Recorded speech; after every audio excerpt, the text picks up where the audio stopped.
আসসালামু আলাইকুম বন্ধুরা, আজকে আপনাদের সরিষা ক্ষেত দেখাবো। সেটা দেখতে পাচ্ছেন কত সুন্দর ফুল ফুটে আছে। হলুদ ফুল যেন একবারে সবুজের সাথে মাঠটা একবারে হলুদ হয়ে আছে। দেখে অনেক সুন্দর লাগলো, এজন্য ভিডিওটি করলাম আপনাদের উপহার দেওয়ার জন্য। তো ভিডিওটি কেমন লাগলো লাইক কমেন্ট শেয়ার করে জানাবেন। ভালো লাগলে উৎসাহিত করে লাইক কমেন্ট করবেন, তাহলে আরও একটু ভালো লেগে আপনাদেরকে আরও নতুন নতুন ভিডিও উপহার দিতে পারবো।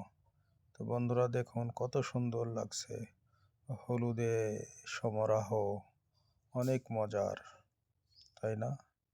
তো বন্ধুরা আজকে এ পর্যন্ত, অন্য একটি নতুন ভিডিও দেখার অপেক্ষায় থাকুন। আল্লাহ হাফেজ, আসসালামু আলাইকুম।